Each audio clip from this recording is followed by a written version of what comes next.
اس کو مینٹین کرنا, آپ کی چیزوں کا خیال رکھا جائے, آپ کا جان و دیکھا جائے, مال کی آپ کو حفاظت, جان و مال کی حفاظت ہے, اس میں ہیلتھ ہے, ایجوکیشن ہے, مطلب یہ ساری چیزیں ہیں جس کے اگینسٹ آپ کیوں دے رہے ہیں اس کو, آپ اسی وجہ سے دے رہے ہیں کہ یہ گورنمنٹ ہمیں یہ فیسلٹیز اوور آل پرووائڈ کریں گی.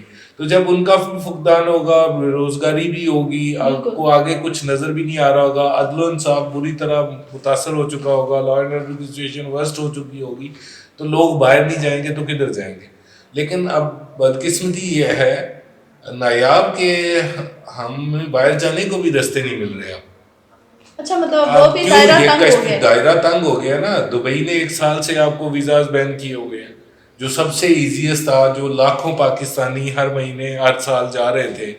ایوریج جو ہے, average almost 4 to 5 lakh Pakistani ہر سال دبئی مائگریٹ کرتے تھے, جاب کے سلسلے میں جاتے ہیں. تو اب وہ لاکھوں لوگ نہیں جا پا رہے ہیں, پابندی ہے. ابھی عنقریب آپ نے دیکھا ہے, یہ 2-3 دن پہلے جو امریکہ کی بھی نئی پابندیاں لگنے جا رہی ہیں, اس میں بھی پاکستان کا نام آ چکا ہے اس لسٹ میں. اب آپ کے پاس تو مطلب آپشنز بھی نہیں ہے باہر جانے کے. یورپ میں جو حالات ہیں پہلے ہی, تو پھر یہ لوگ وہی کشتیوں میں جائیں گے, ڈوبیں گے, مریں گے. یہ کس طرح سے یہ ساری سچویشن ہے. گورنمنٹ کو ہوش کے آخن لینے کی ضرورت ہے. ہماری گورنمنٹ 4 بار جا چکی ہے دبئی میں, یو اے ای میں 2-3 بار وہ لوگ آ چکے ہیں, لیکن شاید بات کرنا مناسب ہی نہیں سمجھتے یا ان کو پرواہ ہی نہیں ہے. ہم باقی ایم او یوز تو سائن کر رہے ہیں ان کے ساتھ, لیکن جو میجر ہمارا ایک ریگولر سلسلہ ہے روزگار کا, لوگوں کا, کیونکہ ہمارے پاس جاب لیس لوگ ہیں اور بے تحاشا ہیں, اور ہمارے پاس ایسا کوئی فی الحال میکنزم نہیں ہے کہ ہم ان کے لیے سب کو اچھی جابز مہیا کر دیں. نہ سب کی ماں جو ہے اس کو فکر ہے, نہ سب کا ابا جو ہے اس کو فکر ہے. تو کدھر کو حالات جا رہے ہیں آپ کچھ نہیں کہہ سکتے, اللہ معاف کرے. خالد صاحب, پاکستان میں ایک آبادی کا ایک بڑا حصہ جو ہے وہ زراعت سے تعلق رکھتا ہے. کسان کے حوالے سے بتائیے گا کہ کسانوں کو کس طرح سے معاشی بحران کا سامنا کرنا پڑ رہا ہے. دیکھیں جی, کسانوں کے ساتھ تو بہت بڑا ظلم ہوا ہے. کسان, یہ گاؤں کے لوگ جو ہے نا نایاب, وہی سمجھتے ہیں کہ آپ کی 70% آبادی جو ہے وہ دیہاتوں سے ہے, زراعت سے, اور گاؤں میں رہنے والے لوگ ڈائریکٹلی انڈائریکٹلی زراعت سے ہی وابستہ ہیں. اس میں چھوٹے ذمہ دار ہیں, بڑے ذمہ دار ہیں, کچھ کے پاس زیادہ ہیں رقبے, کچھ کے پاس کم ہے, لیکن ایوریج اگر آپ دیکھتے ہیں تو وہ 5-7 ایکڑ والے اس وقت جو کرنٹ سینیریوز ہیں اس میں ایوریج 5-7 ایکڑ والے, 10 ایکڑ والے زیادہ لوگ ہیں. جی.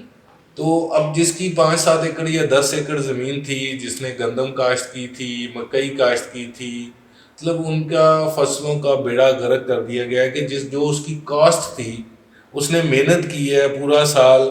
وہ دسمبر کی راتوں میں بھی پانی لگاتا ہے اپنی فصل کو جا کے. جب ہم کمرے کا تھوڑا سا دروازہ بھی کھلا ہو نا, تھوڑا سا بھی, تو ہم فوراً بند کرتے ہیں, ہیٹر آن کرتے ہیں. تو وہاں پہ وہ امیجن کریں کہ وہ دسمبر کی ٹھٹھرتی راتوں میں جناب رات کے 2 بجے ٹھنڈے یخ پانی میں فصلوں میں جناب کئی اٹھا کے پانی میں پھر رہا ہے, اس کی کیا کنڈیشن ہے. اور پھر اسی طرح چلچلاتی دھوپ میں جناب وہ دوپہر کو وہاں پہ ہل چلا رہا ہے. وہ کتنا پورا سال مطلب ایفرٹ کرتا ہے, محنت کرتا ہے. 6 مہینے کے بعد جب اس کی فصل آنی ہے, اس نے کھاد ادھار لی ہے, اس نے پانی ادھار لگایا ہے, بجلی کے بل اتنے زیادہ ہو چکے ہیں کہ اب جو پانی ٹیوب ویل ہیں وہ بہت ایکسپینسو پڑ رہے ہیں لوگوں کو, تو اس کے ریٹ بھی بہت اوپر جا چکے ہیں. تو اتنا مہنگا اور اتنی ایفرٹ کر کے وہ جب فصل تیار ہوئی ہے تو وہ جو کاسٹ اس کی تھی اس سے بھی کم میں اس کو ریٹ اناؤنس کر دیا ہے گورنمنٹ نے. تو وہاں پہ وہ کیا حالات ہوں گے. اسی طرح کسانوں کے لیے تو بہت کچھ کرنا چاہیے, کیونکہ ہم ہیں ہی زرعی ملک. بالکل, ہماری 70% آبادی جب زراعت سے منسلک ہے, تو ان کا اگر ہم خیال نہیں کریں گے, کسان کا خیال نہیں کریں گے, ایکچولی یہ جو کہنے کو ماں اور باپ بنے پھرتے ہیں سب کے, ایکچولی باپ تو سب کا کسان ہے جو آپ کو روٹی فیڈ کرتا ہے. جب آپ کو گندم باہر سے امپورٹ کرنا پڑتی ہے تو آپ کیا کرتے ہیں؟ آپ سستی روٹی کے لیے اناؤنسمنٹس کر رہے ہیں, آپ نے ایک ریٹ دے دیا, آپ یہ نہیں دیکھ رہے کہ کسان کی کیا ایفرٹس ہیں. کسان کی کیا ایفرٹس ہیں. کسان کے ساتھ بہت زیادتی ہوئی, بہت زیادتی ہوئی ہے, اور اس کا امپیکٹ ہر جگہ پہ پڑا ہے. کسان آپ کا خوشحال ہوتا ہے تو آپ کے یہ سلسلہ شروع ہوتا ہے, کیونکہ کسان نے انتظار میں ہوتا ہے کہ 6 مہینے کے بعد فصل اٹھاؤں گا, فصل اٹھا کے تمہیں بیٹی کی شادی کرنی ہے, کوئی گھر بنانا ہے, کوئی مکان لینا ہے, کوئی چیز لینی ہے, تو وہ لوں گا, فصل اٹھاؤں گا, اس میں سے یہ کروں گا, پھر آگے کروں.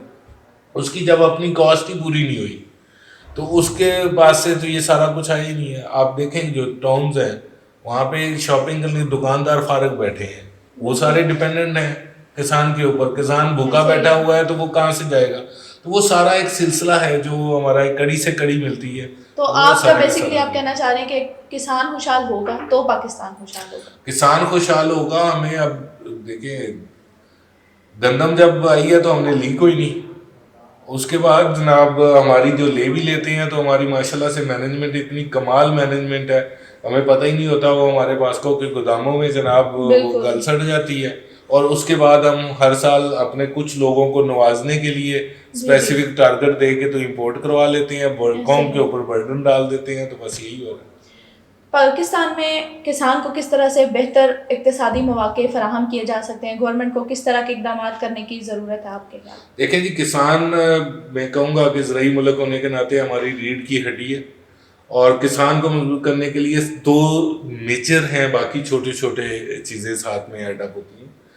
آپ اس طرح سے نہیں ہو سکتا کہ آپ 500 کسانوں میں سے ایک کو ٹریکٹر دے کے تو اس کی ایڈورٹائزمنٹ بے تحاشا کر کے تو خوشحالی کا لے آئیں گے. نہیں, کسان کو سب سے پہلے اچھا پانی, سستا پانی, اور دوسرے نمبر پہ اچھا بیج اور سستا بیج, تیسرے نمبر پہ اچھی کھاد پانی اور کی بھی سستی منصفانہ کھاد. تقسیم آپ چاہتے ہیں کہ ہونی نہیں, چاہیے. اس میں ڈفرینٹ ہے نا. دیکھیں کچھ جگہوں پہ منصفانہ تقسیم بھی ہمارا نہری نظام ہے بہت اچھا ہے, لیکن کچھ بہت ساری جگہوں پہ وہ ہماری ضروریات کو پورا نہیں کر پا رہا. بہت ساری جگہوں پہ پانی وہ پہنچتا نہیں ہے.